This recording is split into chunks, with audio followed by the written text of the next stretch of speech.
Par, bali meron tayo ditong Honda Click, and so makikita nyo is kinakalas na ni tropa. Galing si bossing ng South Caloocan. Ayan. So dito tayo sa shop ni Boss Miko mga par. So gagawin tong 59 all stock. So mamaya papakita ko sa inyo kung ano yung mga piyesang ikakabit dito sa Honda Click. 125, tama 125 no? So ayaw na ni bossing ng stock, gusto na yung kargado. So mamaya abangan nyo to mga par, let's go.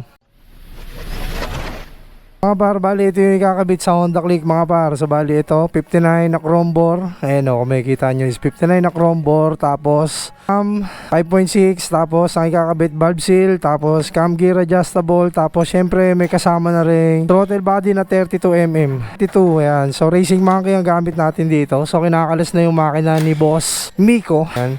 Syempre ang helper dito is yan o, si Titeng. Hangover pa yan. So mga par, abangan nyo ito, kakalisin na lang itong mga makina at pag-iwalayin. Si bossing galing ng South Caloocan yan mga par. Bali ito na yung makina nung Honda Click mga par na gagawing 59 all stock, so 160cc. Ito yung block ni bossing mga par. So nagbabawas kasi ng langis. Kung makikita nyo rito is masa. So lumulusot yung langis dito. Samahan yung valve seal nito. Tapos itong block niya is may hairline na din. Ayan kung makikita nyo. So gagawin na yan ni Boss Miko dito mga par. So ito na yung piston. So ang bata pa na ito para magkaganito. Bakit nga ba nagkakaganito? So abangan nyo ang susunod na video mga par. Let's go. Ito na yung head ng Honda Click 125. So ipoport and match na lang to. So kakalkalin yung head. Tapos lilinisan na lang yung mga internal. So ang panlinis dito mga pares, ito ultrasonic. May kita nyo is nakasalang na yung mga pyesa ng head. Nakalagay na yan dyan mga par. Yung rocker arm, yung cam, mga dapat linisan sa head.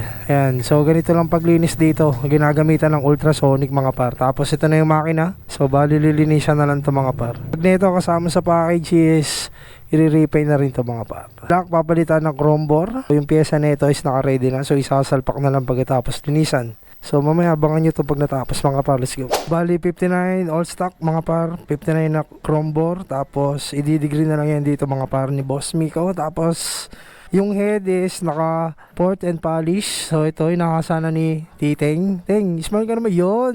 Quality. So iasahin na lang ito mga par. Tapos i-degree na di Boss Miko itong Honda Click na 59 all stock na 160cc mga par. May abangan nyo to, 160cc na Honda Click galing ng South Caloocan mga par. Ayan, so malinis na rin naman yung mga pyesa ni bossing. So ikakabit na lang yan at i-degree mga par. Let's go. So, mga par, ang budget ng 59 all stock is 15k kasama yung throttle body na Racing Monkey. Tapos kasama na rin yung port and polish ng cylinder head, intake, exhaust mga par. Ayan. Siyempre, malapit na mabuto 59 all stock na Honda Click na gagawing 160cc mga par. So ayan kung makikita nyo is naka-port and polish na yung intake at exhaust mga par. So abangan nyo to, malapit na mabuo. Let's go. Mga par, bali ito na yung 59 all stock na Honda Click. So ginawang 160 yan dito mga par. So bali ang kinapit dito is si MTRT na block na chrome bore. Tapos throttle body na 32. Tapos ang cam nito is 5.6. Tapos CRP na cam gear adjustable. Pinalitan din ng valve spring na MTRT. Tapos valve seal. Ayan mga par. So bali ito testing na natin itong Honda Click na 160cc mga par na 59 all stock. Yun. One click mga par. Ayan. So syempre break-in tong Honda Click. Tapos babalik si customer dito after niya ma-break-in para itono yung kanyang CVT mga par. Tapos gabil na rin si bossing ng ram air dito. So kakabitan na natin ng ram air doon sa may air filter mga par. So test pair lang tayo. Ayun no. Yun.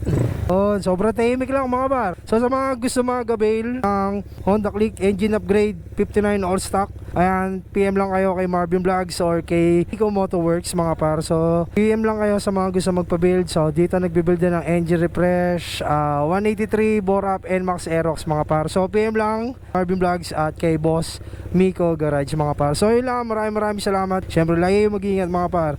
So shoutout kay bossing ng South Caloocan mga par. So ingat bossing, yun lang. Peace out.